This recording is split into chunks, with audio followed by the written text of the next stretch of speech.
I typically enjoy when a Japan-produced anime is set in old-time America. 91 Days is one such show, set in the bootleg era, in the early 1900s. Inspired by classic gangster movies, think The Godfather, it's a story of revenge from the sole survivor of a hit by a local mafia gang.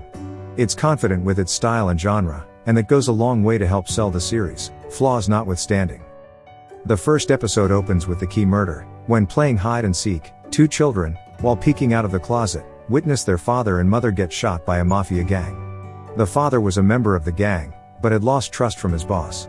In panic, one child runs out to get murdered the same way, and the other barely manages to escape the house, hiding for the remainder of his childhood at the home of his best friend.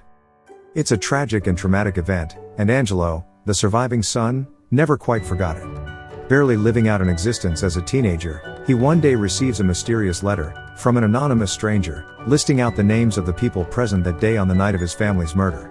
In that moment, Angelo smiles with a mad glint in his eye. This was exactly what he needed to give his life purpose again, to exact revenge, and avenge his family. His old friend happens to be a talented moonshine chef, selling the alcohol made in his apartment to speakeasies at a time when it was outlawed. He can use that to get in with the mob family where the killers reside, getting on their good side until the time is right to take all three men out, without getting caught until the job is done. So far, great. Angelo's hidden motivations make the show feel like Death Note mixed with Bacano, a pretty good combination. He's a straightforward character with little emotion, and is a natural for the dirty work the gang ultimately has him do. It's only a matter of time before his revenge is carried out. Right? Despite appearing like a tightly planned show, planned right to the number of days that pass, I couldn't help but feel that the show dragged its feet a lot, zigzagging with episodic adventures to avoid hitmen or the police, or double and triple crosses among multiple gangs that didn't seem necessary or interesting. Surely, it wouldn't be that hard to kill 3 people, compared to the amount of work he goes through waiting for the perfect moment? Angelo does get another reason to hold out. A few episodes in, he learns there were 4 men, not 3, and bides his time until he can uncover the final person. Even with the diversions, a lot happens in each episode to give you your money's worth, and knowing from the start what Angelo is secretly planning makes several scenes far more intense and intriguing than they would be otherwise. Plot aside, my biggest issue was the pacing and mismatched tones. 91 Days should have been a strict mystery thriller, but often throws in scenes of light humor and comedy. Sometimes these laid-back moments last most of an episode, and sometimes a quick visual gag or facial expression is thrown in for barely a second. It's an odd creative decision, and one that hardcore fans might grow to admire, but I wasn't sold on it. And when too much time is spent on it, it further increases the odds of me slumping in my chair, yawning, wondering why hasn't Angelo just killed them by now. The ending is reasonable, and how Angelo's revenge is exacted in the last moment is clever, but chances are you can guess the ending before watching anything. There aren't many ways this could end. The entertainment is in the suspense of it all.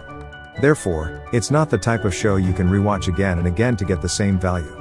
And it ends at episode 12. Episode 13 is just an OVA, a combination of extra scenes to give further characterization, but not important at all. The production was reasonably done.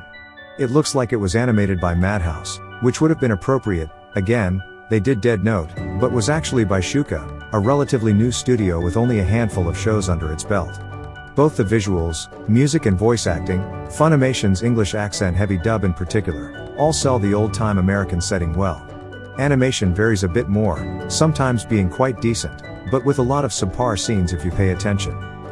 If you watch some commentary or read forum reviews of the show from back when it aired, you get a few more clever facts and hidden jokes. For example, by having 13 episodes air every week on television, the broadcast lasts exactly 91 days. Indeed, 91 Days is the type of show best watched week by week, discussing the events with friends in between, with limited rewatch value. And some odd writing choices prevent it from being a classic, like the American Mafia movies that inspired it. It, itself, was a fun and engrossing diversion. Thank you for watching our video. If you enjoyed this content, please don't forget to give us a like and consider subscribing to our channel. Your support helps us create more videos like this in the future and we really appreciate it. Thanks again for watching and we hope to see you in our next video.